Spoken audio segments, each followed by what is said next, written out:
조갑제 TV 시청자 여러분 안녕하십니까? 2019년 5월 4일 오전 11시 2분입니다.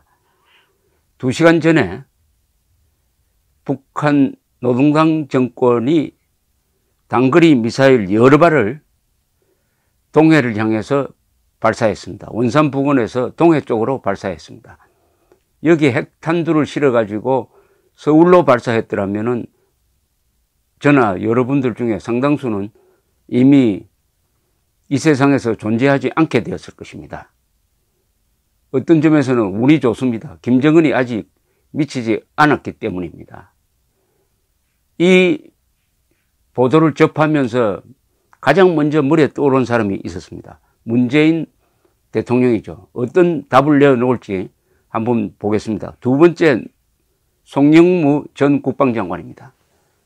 송영무 전 국방장관은 작년 9월 20일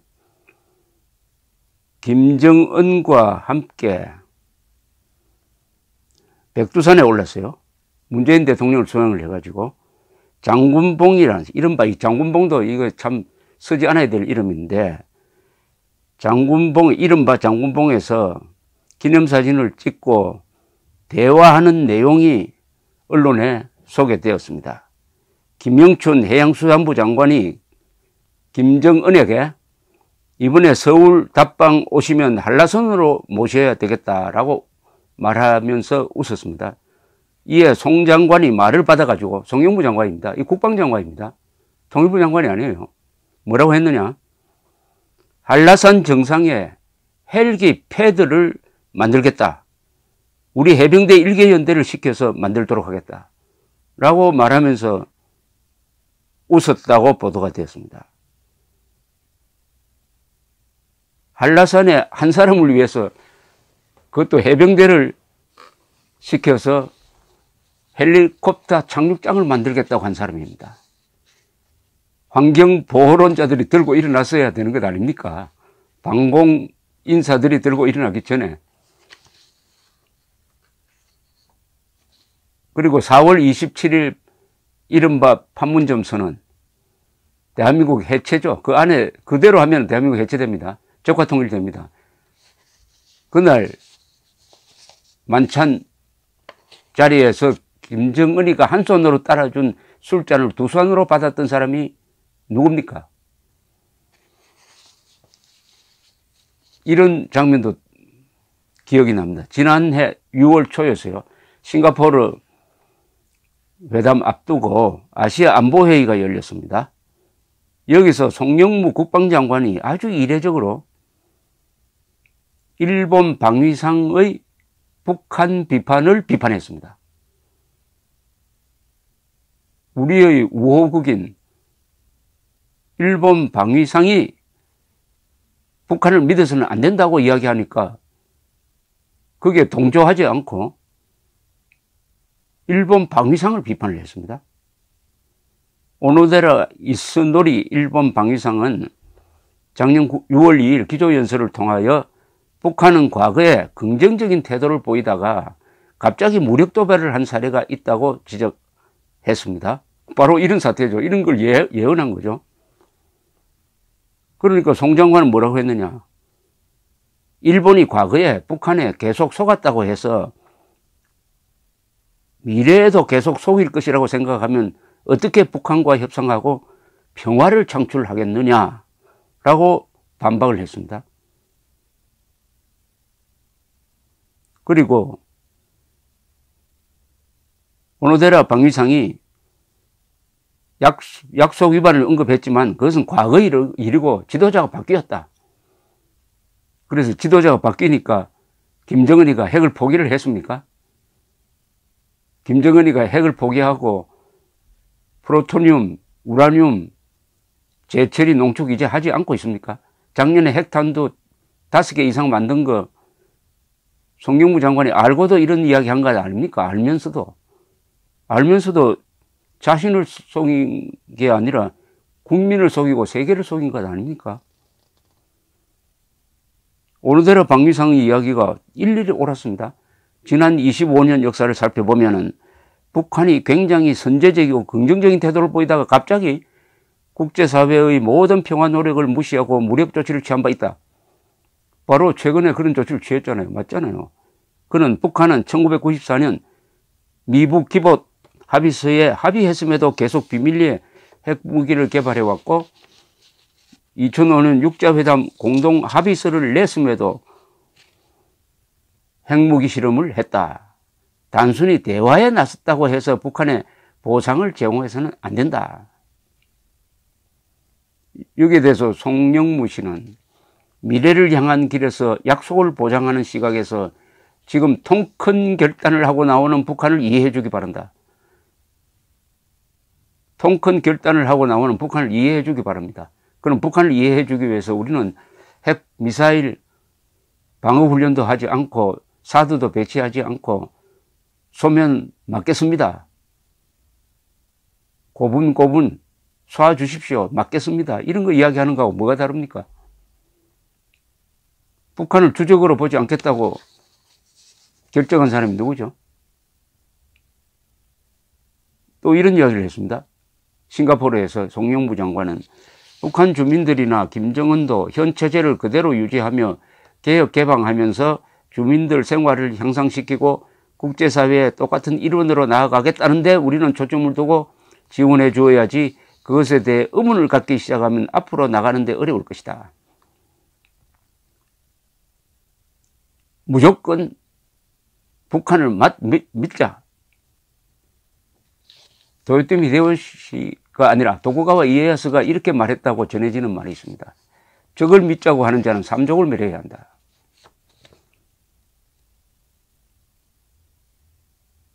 자, 이 송영무 국방장관이 해사 출신으로 알고 있는데 해군사관학교 동창회가 제명해야 되는 것 아닙니까?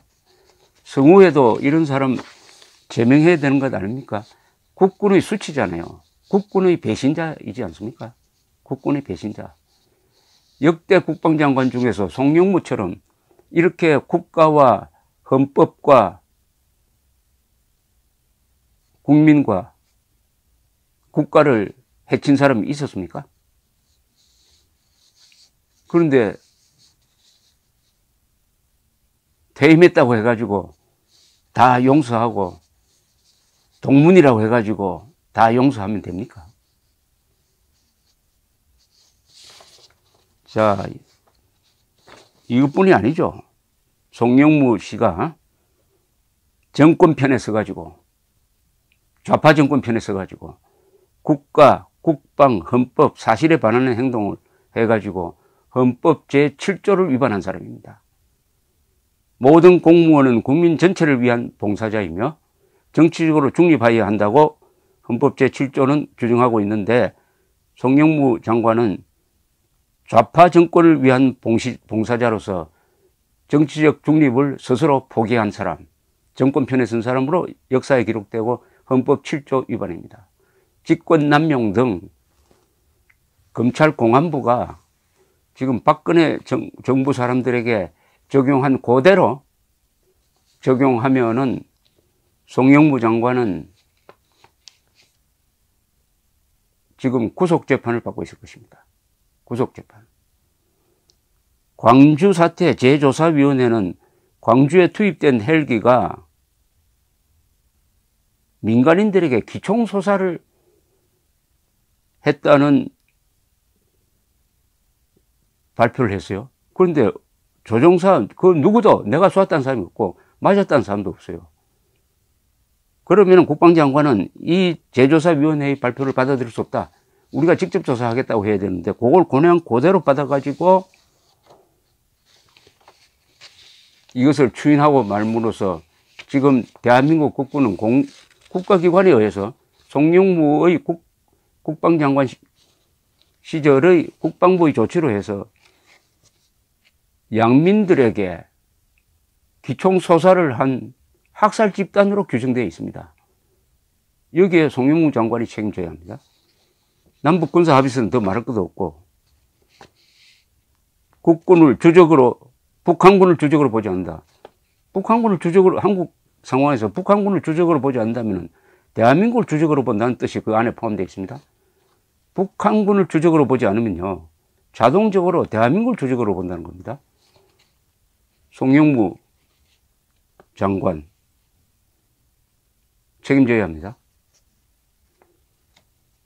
기무사의 계엄령 검토 문건은 쿠데타 모의가 아님을 알면서도 처리를 잘못해가지고 모욕적인 수사, 국방장관의 지휘를 받지 않는 수사단을 만들어서 무리한 수사를 하도록 했어요. 그 결과 이재수 기무사령관의 죽음으로 이어졌습니다. 여기에 책임이 있습니다. 대한민국 국군은 이런 송영무 국방장관에 어울리지 않는 위대한 군대입니다. 건국의 초석, 호국의 간성, 근대화의 기관차, 민주화의 울타리 역할을 해온, 그리고 앞으로 북한 농강정권을 해체해가지고 자유통일하라는 헌법의 명령을 받고 있는 군대입니다. 이 군대를 대표해서 군대의 명예를 훼손한, 그리하여 오늘 김정은 정권이 보란듯이 미사일을 발사하도록 만든, 그래도 이런 김정은을 무조건 믿어야 된다고 하는 송영무 국방장관에 대해서 해군사관학교나 성우회가 어떤 조치를 취해야 되는데, 지난 1월 3일 대한민국 수호 예비역 장성단은 대한민국 국군의 고함이란 성명을 통해서 이렇게 주장한 적이 있습니다.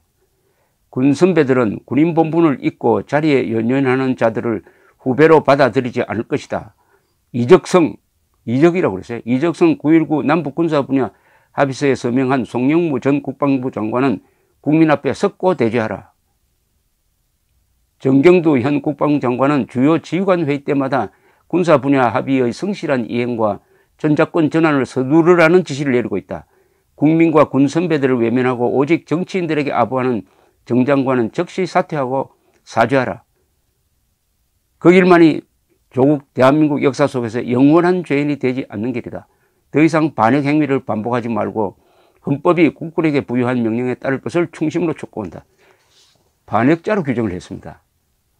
백선엽 장군 등을 포함한 이런 전직 장성들이 그 전에 송영무 국방장관에 대한 응징이 있어야 됩니다. 법적 그리고 도덕적 응징이 있어야 합니다.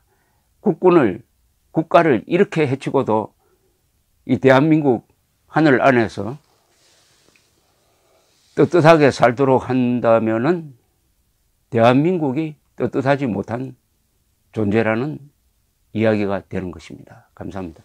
종합제TV 시청자 여러분 안녕하십니까. 2020년 6월 4일 새벽 2시입니다. 방금 들어온 뉴스를 보니까 여러분들에게 좀 일찍 전해드려야 되겠다고 해서 지금 방송을 하고 있습니다. 지금 미국에서는 흑인 용의자를 미니애폴리스 경찰이 붙들어가지고 무릎으로 목을 눌러가지고 죽게 만든 이 사건의 여파로 한 8일째 연속해가지고 전국에서 대규모 시위가 곳곳에서 벌어지고 있고 통행금지를 선언하고 해도 계속 시위 그리고 약탈이 이어지고 있습니다. 최근에 와서는 약탈이 조금 수그러들었다고 합니다. 한인 상가에도 많은 피해를 입고 합니다.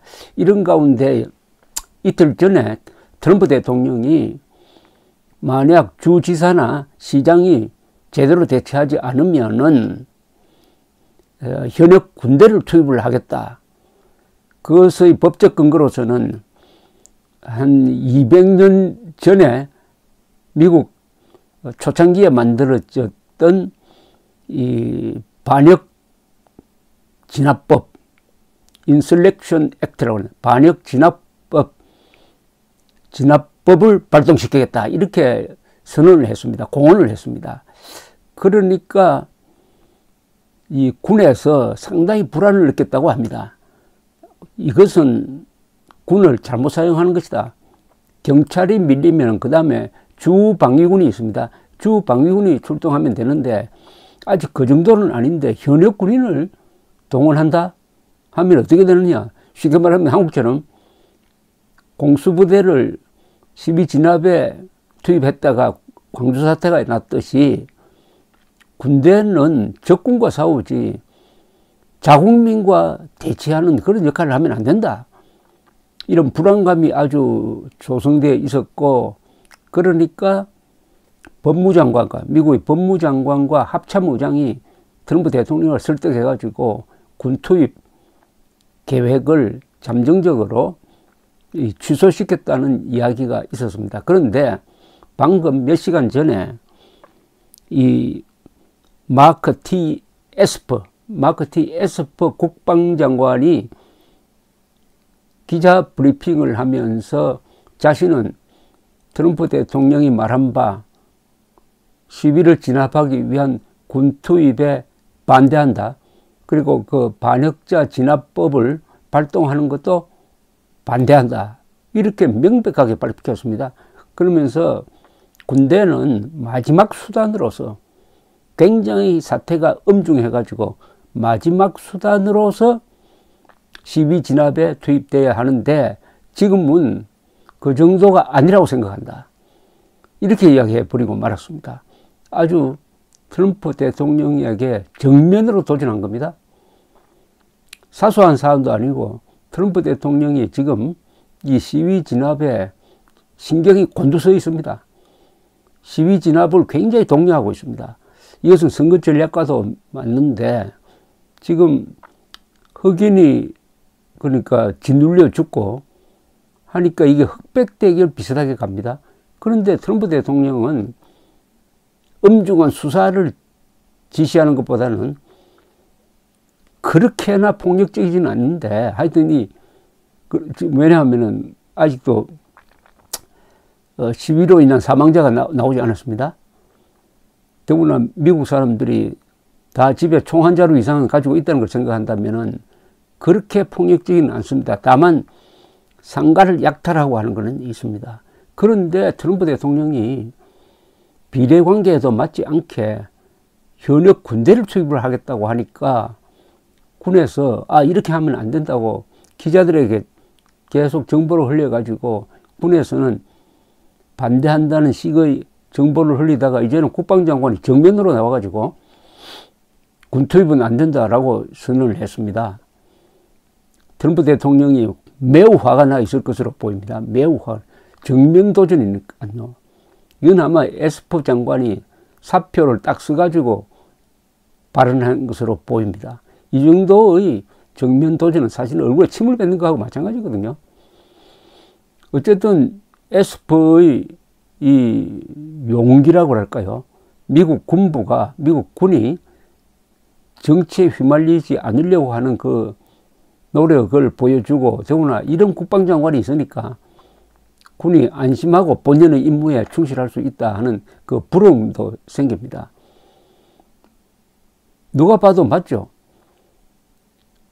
지금 경찰이 무너지면 주방위군이 투입됩니다. 주방위군까지 무너지면 그 다음에 이제 현역 군대가 들어가는 거죠. 지금은 그 단계는 아니라는 겁니다. 그 단계는 아니다.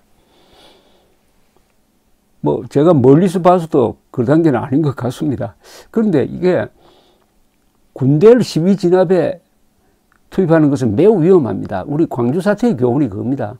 광주 사태의 교훈은 그때 공수부대가 출동을 했습니다. 더구나 공수부대는 적의 사령부를 친다든지 해가지고 가장 위험한 특수작전을 하도록 훈련된 부대인데 경찰이 해야 할 시위 진압용으로 광주에 투입이 되었습니다. 그런데 당시에 공수부대가 나타나기만 하면은 시위대는 다 도망갈 것이다 하는 이런 자신만만한 생각이 있었습니다. 그래서 시위 진압 장비를 제대로 가지고 가지 않았습니다. 근데 광주에 딱 도착해 보니까 조선 대학생 등 대학생들이 돌멩이를 던지면서 저항을 하는데 돌멩이를 막을 방법이 없어요. 그러면 그때 또 총탄도 지급되지 않았습니다.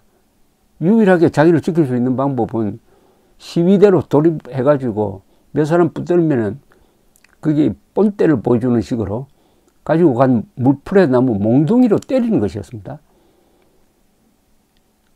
이 몽둥이에 맞아가지고 한 20명 정도가 죽었습니다. 쉽게 말하면 맞아 죽은 거죠. 그걸 본 광주 시민들이 동물적 분노로서 들고 일어난 게 이 광주 사태가 폭발하는 계기였습니다. 그러니까 특수부대를 시위 진압에 투입한 것이 결정적으로 잘못된 것이었습니다. 그런데 트럼프는 현역 군인을 시위 진압에 보내면은 이게 현역 군인이 자국민을 상대로 전투하듯이 하면 어떻게 되겠습니까? 큰 사고가 난다. 이런 우려를 에스퍼 장관이 했다고 봅니다. 에스퍼 장관은 그렇지 않아도 이 트럼프 장관과는 트럼프 대통령과는 잘 사이가 좋지 않다고 합니다. 이 에스퍼 장관은 웨스트 포인트를 나왔습니다. 그리고 미국의 정예 사단인 제101 공수부대에서 장교로 활동을 했고 제1차 갈프전에도 투입이 돼가지고 훈장도 타고 한 10년 동안 장교로 근무한 사람입니다. 그리고 예비역 대령입니다. 그리고 물러나서 유명한 그 헤리티지 재단의 기획실장 역할을 하고 그 다음에 의회에서 일을 보고 해가지고 상당히 승진이 빨랐던 사람입니다. 트럼프 대통령이 이 사람을 육군 장관에도 임명을 했습니다. 육군 장관, 공군 장관 뭐 이렇게 있는데 육군 장관에 임명을 했다가 그 다음에 마티스 국방장관이 트럼프 대통령과 갈등을 했습니다. 즉 시리아에 배치되어 있는 미군을 일방적으로 빼는 데 대해서 반대를 했다가 트럼프 대통령이 강행하니까 사표 던지고 나온 그 후임으로 들어간 사람이 에스퍼 국방 장관인데 어쨌든 군대 입장에서 지금 이 관료제도를 막 흔들고 있는 트럼프 대통령에게 아주 용감한 행동을 했는데 이 뒤가 어떻게 되는지 아주 궁금합니다. 군과 이 대통령과의 관계는 엄격합니다. 문민우위입니다. 문민우위라는 것은 민간인인 대통령이 군 특수권을 장악해가지고 현역을 지휘한다는 이겁니다. 그걸 문민 시빌리안 컨트롤, 문민우위라 그래요. 그런데 여기에 가끔 도전하는 군인들이 있어가지고 큰 사건이 한 번 난 적이 있죠. 미국 역사상 가장 유명한 민군 충돌은 6.25 때 바로 메가드 장군과 트루만 대통령 사이의 대결이었습니다. 당시에 중공군의 개입에 의해 가지고 메가드 사령관이 아주 공경에 처했죠. 총퇴각을 하고 있을 때 메가드는 트루만 대통령에게 중국으로 확전하자 이렇게 요구를 합니다. 그러나 메가드는 안 된다. 중국으로 확전하면 잘못하면 3차 대결전으로 확대된다. 그럴 여력이 없다. 라고 하니까 메가드는 그럼 한국을 포기해가지고 일본으로 가버려야 되겠다고 하니까 트루만 대통령이 그건 안 된다. 전투를 하다가 져서 할 수 없이 철수하는 걸 몰라도 미리 빼면 안 된다. 그때 또 브레이크를 걸었습니다. 이렇게 티격태격 하는 과정에서 결국 메가드가 트루만 대통령의 명령에 거역합니다. 항명을 합니다. 예, 근데 뭐 기자들에게 인터뷰를 한다든지 할 때는 미리 허가를 받으라든지 뭐 이렇게 했는데 그런 걸 다 무시해버리고 했다가 결국 트루만 대통령이 그 위대한 전설적 장군인 그때 70세 넘었습니다. 트루만 대통령이 메가드를 해임을 합니다. 해임당한 메가드가 미국 의회에서 노병은 죽지 않고 사라질 뿐이다라는 유명한 연설을 하죠. 바로 그 에피소드도 민군 갈등을 잘 보여주고 있습니다. 그걸 통해서 트루만 대통령이 확실하게 군에 대한 통수권을 장악했다.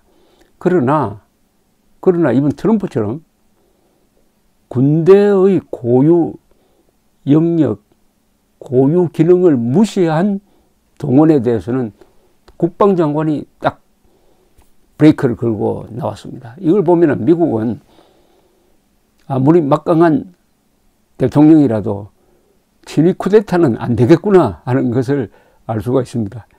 정치적 목적으로 군대를 동원하면 국방장관부터 응하지 않죠. 한국군의 요사의 모습을 봅니다.